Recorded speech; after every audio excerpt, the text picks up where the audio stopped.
welcome back to a new episode of the new Unfiltered. As I hear myself say, hi guys, I realize that must be so fucking annoying for literally 100 and how many ever weeks I've been doing this. I've started by saying that.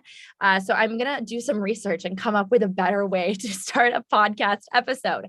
But if you listened to last week's episode with the founders of my favorite coffee shop, you know that there is a summit coming up now in October. We were going back and forth for months about dates. There is just so much stuff that I learned by having these summits, business wise, finance wise. And I think what I learn the most when I do these is really time management and how to either outsource and spend the least amount of money or figure out how to divide and conquer and really plan my time wisely so that I don't get overwhelmed, because it is a ton of work. But that being said, I am super excited about this week's guest. I was actually on his podcast probably a month or so at this point ago, and I met Tanaka Tava through Capital Factory, which is the portfolio company, VC fund, whatnot in Austin. And they have a bunch of portfolio companies and they've got a co-working space. And myself and Heather are super excited to be a part of Capital Factory. But immediately when I met this guy, I was in the room with him talking about the summits and podcast and got to know his story a little bit, and even more so through his podcast, and was just deeply impressed and inspired by him. Immediately when I met with him, I literally thought he was one of the VC investors, and he is, but he's not even 25, I don't even think yet. So I think it's super awesome when I get to connect with someone who's my age and super authentic and just a dope overall person. So Tanaka is here. He's based in Austin now. He is an author, an investor. He also has a podcast. I'll link that as well below so you guys can kind of see what his story is about even more in depth. But thank you for being here today. Yeah, thank you. Thank you so much. That intro is really, really dope. I really appreciate that. That's pretty cool. Well, you are such a dope person. And like I said, I don't frequently meet people my age who are also doing such cool stuff. And I want to start by, before I even introduce your story in, you had a one sheet you sent me. I think when I even asked to be on your podcast, or you asked me to be on it or something. And so I wanted to frame a lot of this conversation relating to personal branding and how you at such a young age have figured out your personal brand, because that's a huge focus for my company. But even more so, you and I could probably both agree that so many people our age have no idea how to build their own personal brand. But let's start from the beginning on your story, how you got started and whatnot. Yeah, absolutely. And thank you for that. So, of course, my name is Tanaka Tava, and that's my full name. And basically, I really start off each and every conversation whenever I meet a person I always say I'm a child of God. I'm just a servant. I'm a servant. I'm here to help people. I'm here to spread love, light, and joy. That's literally what is the meaning of my name. And my parents gave me a pretty rad name. I remember back in the day, as you know, you talk about Unfiltered, right? So we get to be, and I'm all about authenticity. I didn't like my name at one point. I remember being in grade school, T-I, and my initial spelled tits. So of course I got made fun of it. I got made fun of for my name. And I was like, oh man, like that sucks. I'm just gonna go by T or TT or whatever. And then of course, when everybody's like TT, like, that's like, ugh. But now, as I gotten older, right, I'm a first generation American. I was born here. I'm the first, the eldest of 5 siblings. I was the first person in my family to be born in America, in Fort Worth, Texas.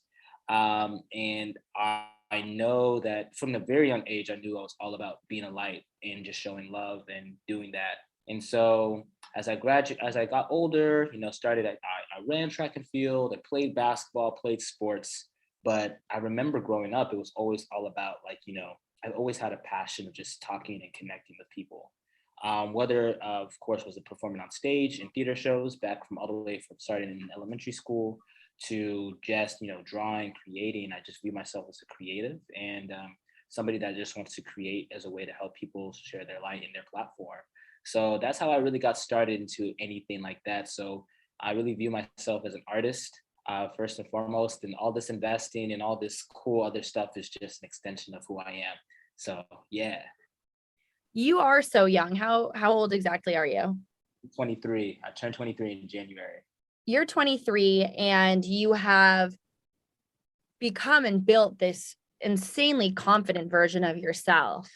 And that is so rare. Like I immediately met you. And I don't know if people, when I was 23, which was a year ago, walked into a room and was like, damn, this girl is super confident. But I don't think at 23 a year ago, I was as confident as you really are. And so in a sense, I feel like you've conquered the confidence side of your age. How did you do that? How can anyone listening who's way older than both of us and struggling with confidence come to where you are at this point? Yeah, absolutely. That's a great question. Fun fact, I wasn't confident back in the day. Like this confidence, well, I would say my first sort of confidence, like, and I would even say this, the majority of the successes that I've had so far was really rooted in insecurity.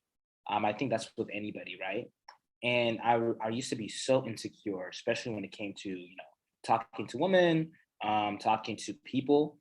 Because at one point in time when I was young, I started talking really early, but then I went mute. I came deaf. I was deaf. I had an ear infection, which caused me to go deaf about when I was like what, about a year, and then I stopped talking, and I didn't start talking until I was 4 years old. I had to go through extensive speech therapy, and so, and of course, you have that going on. And growing up, I was like kind of made fun of a little bit. And then when it came to like asking girls out back in middle school and high school, I would get rejected, and I used to take it personally. But it wasn't until I started, like, my mom and my auntie gave me a bunch of books, like, Think and Grow Rich, The Secrets, The Millionaire Next Door, Oprah, whatever. And then also like Dale Carnegie's like How to Win Friends and Influence People. And I started reading these self-development books because, again, I didn't like the person that I was. And one key moment for me in life was when I really liked this girl, and they were creating like a list of like the hottest guys in sixth grade. And I kept on asking if I was on the list, and they're like, no, you're not on the list. Like, you're ugly. I went home to my mom. I asked her the question. I started crying.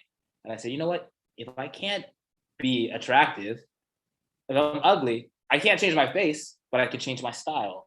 I started learning, getting to fashion. I started learning about this stuff and presentation. And so that was that false confidence, right? So I think that's one way to build it up. But to really, really get that real, true, authentic confidence to be really who you are, it's all about writing down your own personal values, your personal statements, and looking at yourself in the mirror and realizing that you don't need the approval of other people, right? And it's easier said than done. But when you have I think the key thing is to really understand that you are the only you that will ever exist in this lifetime. And no matter what, people cannot copy you. Like, you're Alexa, like, I can't copy you, and no one can.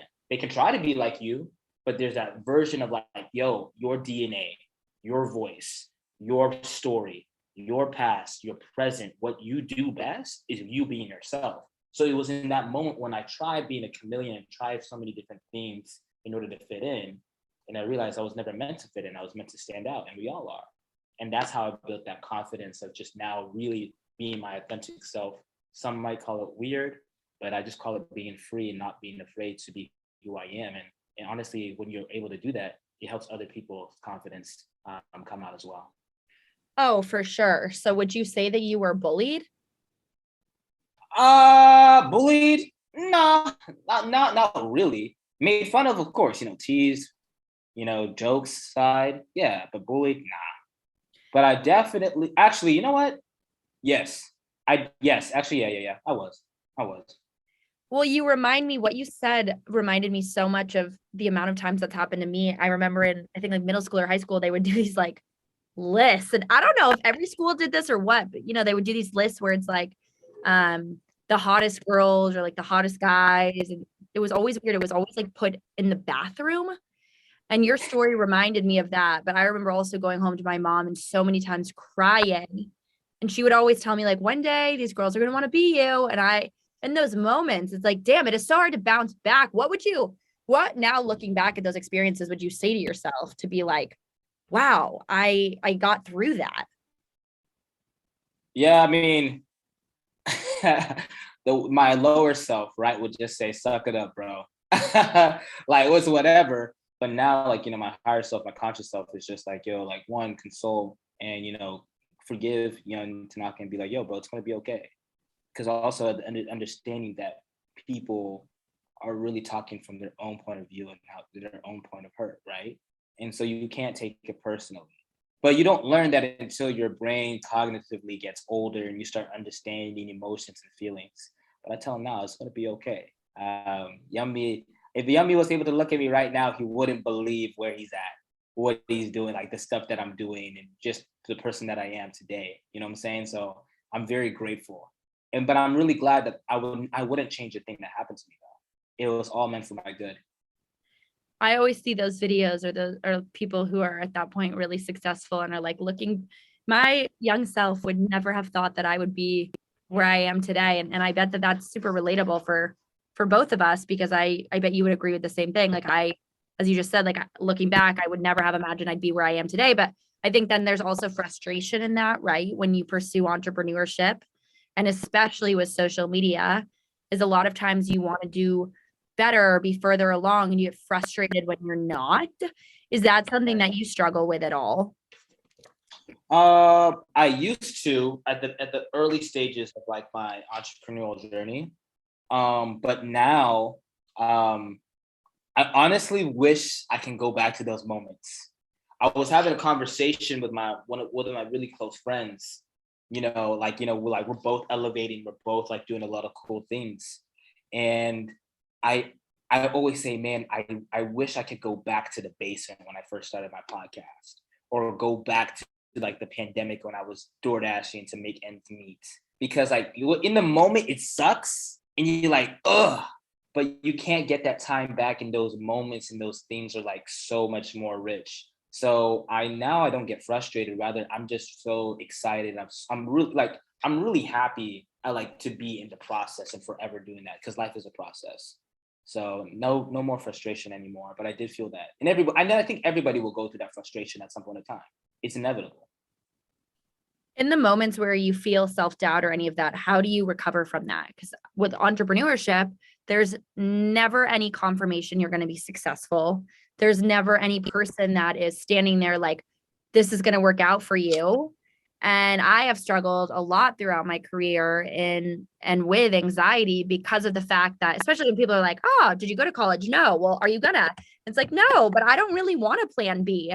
What about for you? And especially on the theme and the concept of college. Yeah. Well, of course, I graduated. I went to school. I went to Baylor University down in Waco.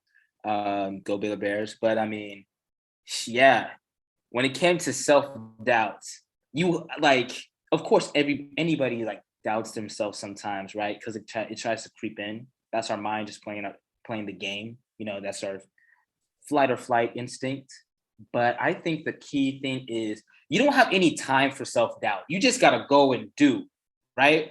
I remember there was this one point in time when I was working, when I was building up this company with a couple colleagues. Shout out to my boy Manny and Lenny and Ezreal and all them at the Fiddaloo team. And I was like rolling around and running around campus like a chicken with my head cut off, try to talk to professors, fundraising money, talking to people, being on the news, all of that stuff.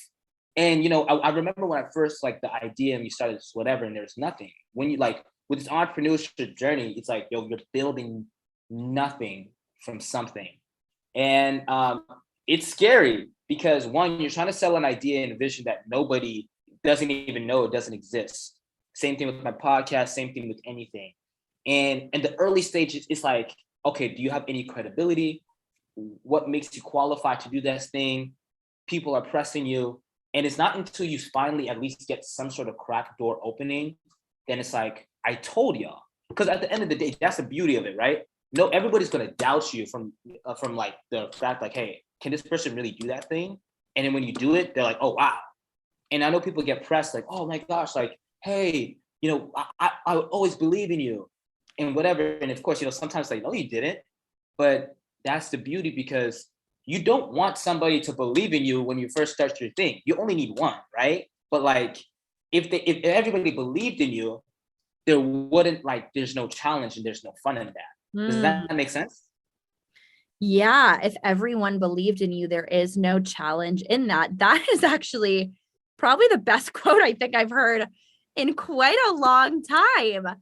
I really like that. Okay, so let's go deeper into that. So if no one believed in you, and I think I know people believe in you and I, and especially at this point now in the career, but the amount of times at the beginning I was constantly told, like, this won't work, you're not going to be able to do this.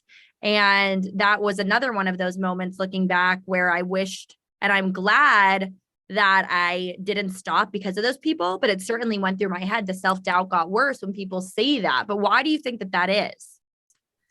Because people are projecting their own reality. Like straight up, like people, other people, when it comes to ideas, right? It's either one, an insecurity of like, oh man, I wish I could have thought of the idea. Oh man, I don't have the the brevity or the opportunity to do that. Or oh man, I don't have the capacity or even the limit of thinking that way, right? Because I know sometimes on social media it can be like it's like binary, right or wrong, but everything's nuanced. Some people just have a better or just have a wider capacity based on their environment and things that they can see, and other people aren't able to see that because they're operating with their own experiences, their own biases, and other things, right? So oftentimes when we try to sell an idea or a vision to somebody that doesn't see from our point of view or vantage point, and we try to force them to be able to see it when it's not really coming to fruition, you're going to get a lot of pushback from people not being able to, like, see that. And like, I think it's pretty clear that what that thing that's been given to you, that calling, that vision, that idea, it was only meant for you and for me as a believer, like God or whoever, for you and that person, that higher source, for you to be able to do until it's ready to come out on the outside and be able to go there. I didn't understand that, and early on, because of course you want everybody to see this and like Yeah. whatever, and that's okay because not everybody's meant supposed to understand it. And you only need it in like yourself, right? You built up a community of people that understood you, that want to know you, that want to see you, that embrace and enjoy you. Why are we too busy trying to focus and try to get other people who don't see it to try to make it happen? You're just wasting your time. So, how did you end up moving to this part of Austin and working for Capital Factory? Because when you and I met as well, you acknowledged that you want to go and make your own fund one day for, I think, people you said who like grew up like you did, or specifically Black founders, whatnot. And to be at a VC fund at this age with a name behind you like Capital Factory is huge. So, why that progression? Why Austin? uh, okay. That's a story in itself, but I'm going to keep it short.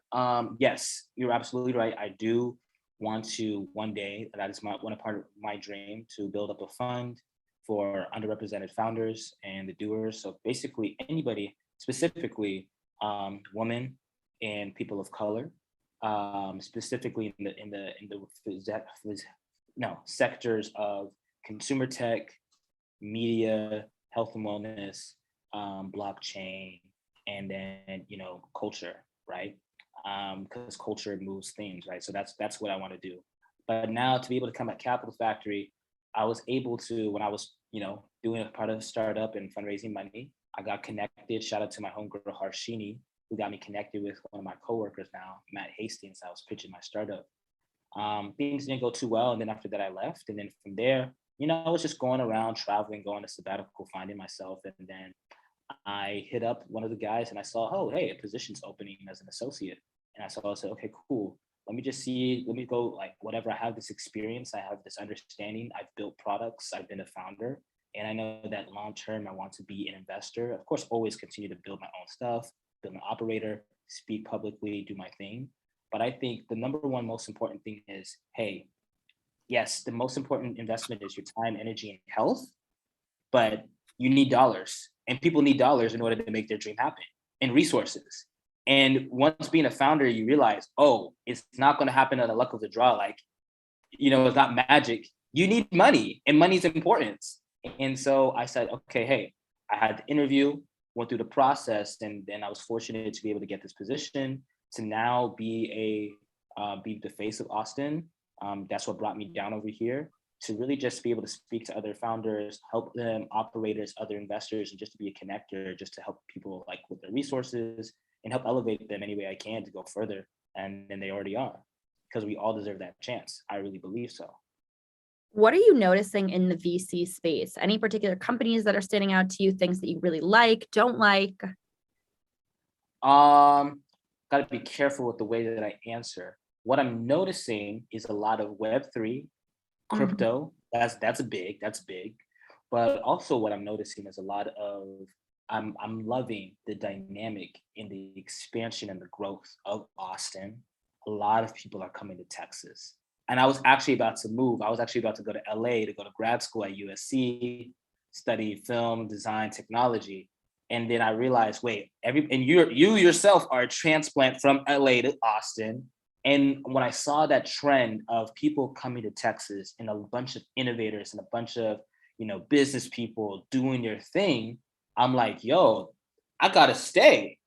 I mean, I can always travel and whatever, but like long term, I'm staying in Texas. I'm going to establish my roots here, continue to do that, like and all that stuff. So I love the diversity. A lot more women representation is coming out. A lot of people of color and different ideas is coming out as well. I think after George Floyd in 2020, and the women's rights issues and what's going on, I think there's going to be a lot of capital and a lot of things in movement towards that direction to be able to change the tide.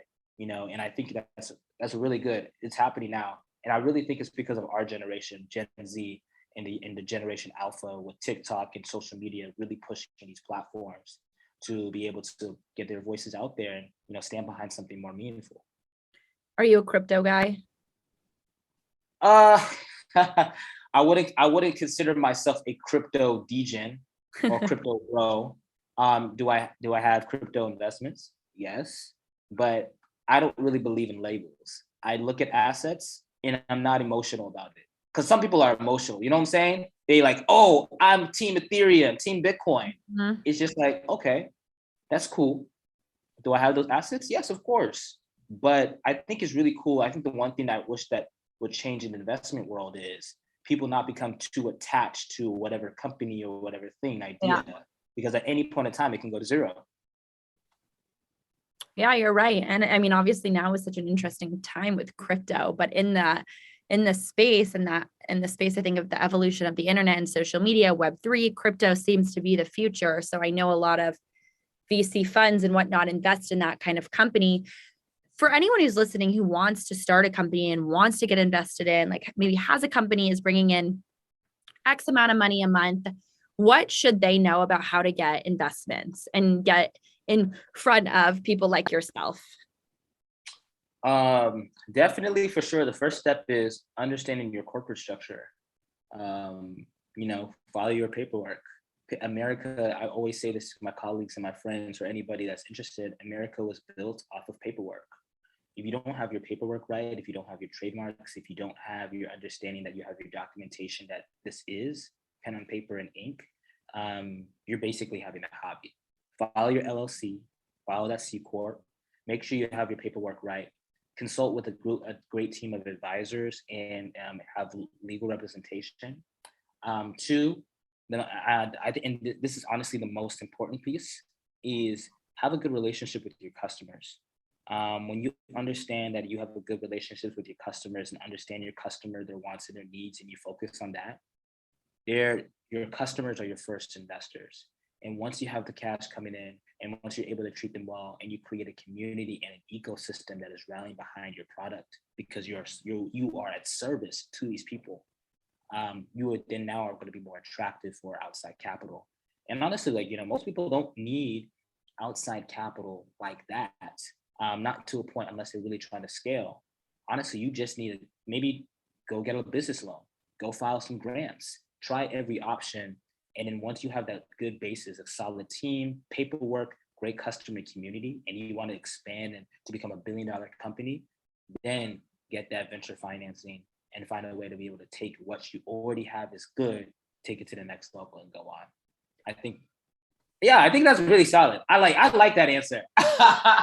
I like that answer too. I like that answer too. There's a lot of companies, and I don't know what the exact ratio is, but I think that they say 90 or something percent of companies fail within the first year. Startups, is that true? Yes, 90%, 90, like 92, 90, anywhere between 90 to 92% of companies first fail. Yeah. What do you think the reasoning behind that is? Statistically, it's due to cash flow, not being able to generate cash flow for your business, to team dynamics. How do you build a solid team? How do you build a solid community? And now Yeah. that you are at a fund, I assume that a huge element of the investors and the meetings that you guys have is like making sure everyone's on the same page and excited about the companies. And so, is there any downside to being in the VC world? Like anything people don't see behind the scenes? I mean, I'm imagining it moves very fast and is very high paced, high energy, but also probably has very long hours. I mean, if someone wanted to get into VC, are there things that they know or they wouldn't know based on how people portray that part of the industry? Hmm. I'm gonna answer how to make like build a solid team first. First thing is make sure you know yourself. Understand your strength and your weaknesses. Double down on your strengths. Be able to be around people who complement your weaknesses and who's like, and then after that, you understand their strengths and their weaknesses, and have open dialogue and communication. Over communicate. Understand how to communicate effectively. And most of the reason why businesses or if there's conflict or anything like that is because people make assumptions and they don't communicate well. And once you're able to communicate well because you know you have a good relationship with yourself, you're then able to be at least have a to be on the same page. Any downsides about being part of VC? Me personally, I'll say no. Um, I think I think one thing people think a misconception of VC is actually yes, there is one downside. The amount of no's that you have to give. Oh, the Yeah, rejection? yeah. The giving the rejection. That's that's the hardest part. You know, when you know that to say, hey, you know what, you're awesome, you're incredible, you're dope, but unfortunately, we might have to pass. We have to pass on you because you may not fit our thesis, or you may not be a right fit at the right time. And it's very sensitive because some founders, right, they put their whole blood, life, and their whole identity into that, and you don't want to crush their dreams. But it's just like, I think with VC, for me, I view it as being a psychologist, and being somebody that's able to hear out the problems and see what you can do to be able to be of support, and just share your own stories, and most importantly, being of service, bro. This is a service, like, and it's also not a get rich quick. You know what I'm saying? Like, this is long term partnership investment. And if you're not a long term thinking person and you're not able to really have manage relationships well, you're not going to be successful in the business. So yeah. So, what is the evolution for you with what you want to do with your career? You're 23 now, you've got so much life ahead of you. How do you divide and conquer your day? That's a good question. That's a great question. Because all the stuff that I wanted to do by 30, before 30, I accomplished. Right? Um, and you realize, and for me, when I was like 22, I realized that life is meaningless when you chase over vanity. Um, the most important thing, I think, of evolution for me is to always um, is to be kind and genuine and authentic, and to be loving. Like, I know it sounds so cheesy, but love really is the answer. And not that romantic like Hollywood love, but love is an action. And to anybody out here, I really want to, if there's one book I recommend everybody to read, it's called Real Love by Sharon Salzberg, and talking about like the art of mindful connection between humans. And when you understand that people just want to be known, seen, and heard for who they actually are, um, I just want to do that in whatever capacity, whether it's me being an investor, being a public speaker, um, author, artist, DJ, all my endeavors, or just simply like, being a friend. The only true evolution in my life career wise is how can I effectively love and help people connect, most importantly with themselves, and also just connect with me well through whatever thing that I do. So it doesn't really even matter what the capacity or the level that I and how I do it, but that's the most important thing is to spread love. So that is my North Star. Because I'm telling you, it's empty when you get these awards and then you're at night on your bed and you're like, okay, you got it. What did you do it for? Wow. And nobody really cares. You know what I'm saying? No, for sure. And that's what I found so interesting about you. And on the interview that you did with me, is you asked me, I think, a similar question. And you and I are both very similar in understanding the fact that none of the things that really matter in life matter unless you have those people in your life, you have those relationships, because we've seen just throughout the course of life that people get to the top and they're so unhappy. And as a young person, when you're still finding yourself and going through these motions, knowing that the personal relationships and how you feel when you wake up matter more than the number in your bank account is a really awesome spot for us to be at personally at this age. But is that something that you always envisioned, or were you someone even growing up that was kind of like, I want to have X amount of money and view that as success? Absolutely. I wanted to be as rich as fuck. You, I you, want to you give. will be, and you want to be still, but probably for like a different reason. Yeah, I mean, I don't want to put my financial status out there, right? You got to be careful because you don't want people walking on your door, Of right? course. But I'm at a place where my needs are met. I will never have to worry about how much money I have ever again, which I'm so grateful for. And I want to help other people get to that same point. But yeah, like like bro, like I did, I was right. I want to be a billionaire and whatever. And it's just like, bro, relax, chill.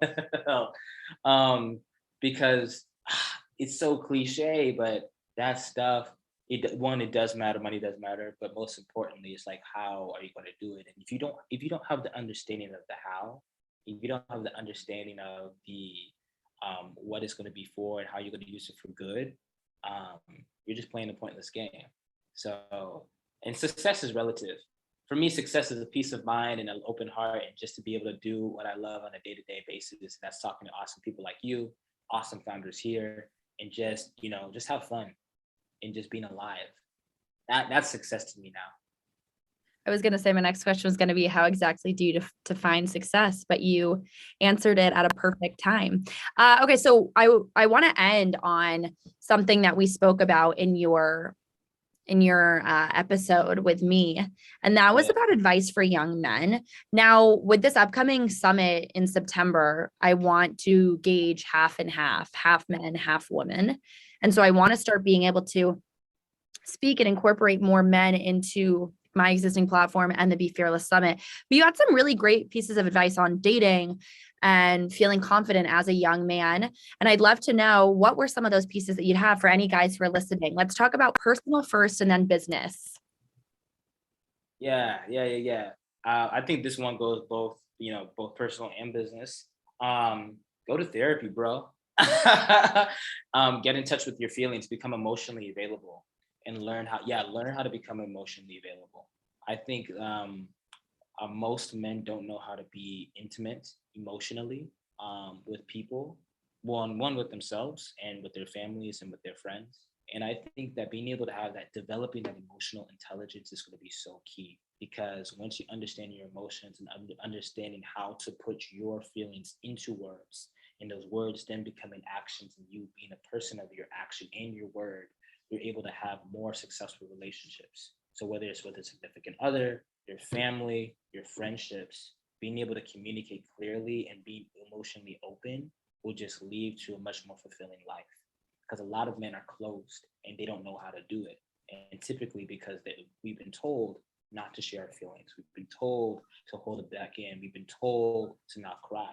We've been told to, stuff it down and continue to act this way. And this is the only way that you accept it. When not, man, like, you are a fully dynamic, evolving human being. And I think the most important thing is like, yo, you gotta heal, bro. Go heal your traumas, go heal yourself, so you don't put your pain onto other people. Because when you do that, you're breaking your heart, somebody else's heart, and you're just making a mess. And that's not cool. Hurt people, but healed people help people heal themselves. True shit. I love therapy, so I'm a big advocate, but obviously a lot of guys, I don't think view therapy in the same way that women do. Unfortunately, I think that people think of therapy as it means something's wrong with you, especially if you're a guy, you're not masculine and you're anything. And that's just not how it is. So in terms of business and getting to where you want to be in business, what advice do you have for young men with that besides on the more personal level of therapy? Like how do they figure out what they want to do or find that dream girl specifically or guy, whoever it is that they're dating? LMAO. The dream girl, I don't know, because I'm trying to find my dream girl. All right. You're so young. I know. Whenever that time comes, Right. focus on yourself, please, bro. You know, like, bro, just focus on yourself. No, but the jokes aside, business wise, come up with a plan. Be a man of action. Write down. It really comes again, like write down what are the values that you're looking for. Which company that you want to work at that align with your values that you can be able to take and hopefully map out and find a way to be able to build out. Understanding, having a good financial backing, a financial understanding, like understanding your finance as well, what it means to set a personal budget for both your personal life and your business. So you have a direction, so you have enough cash in the bank just in case when there's hard economic times like this. And most importantly, like kill your ego. Collaboration is where the money's at. Collaboration is where harmony is at. Collaboration is where wealth is at. Most men in business are all about their ego, about me. But you got to kill your ego and be about we, because you go much further alone than you do, by yourself. Once you can be able to collaborate, you be open-minded, you're able to kill your ego, you understand your finances, and you understand what type of plan and what type of actions and your values, you're going to be unstoppable. You will be unstoppable. And then people will want to work with you, and you will want to work with other people, and you become a force. That's how you do it in business.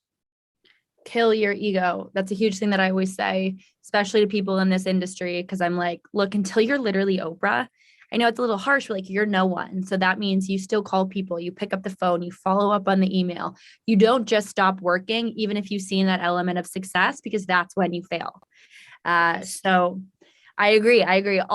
Everything you've said resonates so much with me. And I'm so excited that I met you and that you were able to come on this show today.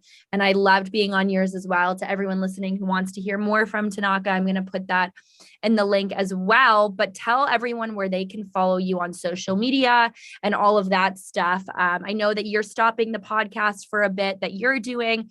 So where can everyone follow you? Yeah. The only reason why I stopped it because I'm doing a rebrand right now. I'm bringing it back July 1st. Is this podcast is no longer called Campus Cuts. It's called Iconic Conversations with Tanaka Tava. Because I think these conversations are iconic. But if you want to follow me, you can follow me at my first and last name on all social platforms at TANAKATAVA, Tanaka Tava. And also, just I'm very open. I'm very approachable. If you got a business idea, we can talk. If you just want to chop it up and, you just want to talk or whatever, just hit me up and my line is open. So that's where the people can find me at. I also have one last thing to say. Yeah. One piece of advice is to each and every person. And again, what your point that you said, until you're Oprah, but even Oprah does this too. Always be forever a student. And always learn. Always be open to learning, because there's so much to learn, and when you live life with an open mind and an open heart to learning, life gets really exciting and fun, and it's going to be a breeze, and it's going to be so much more meaningful. So that's all I got to say. Oh, let's just take a moment. I want to meditate with you one day. I don't feel like I'd ever say that to someone else, but you give me calming energy. And I hope everyone who listens to this podcast feels the exact same way. So Tanaka, you're amazing. Thank you so much for being on this podcast today. If you are not following the New Unfiltered Be Fearless Summit or myself on social media, it's at the New Unfiltered. at Be Fearless Summit and at Alexa_Curtis.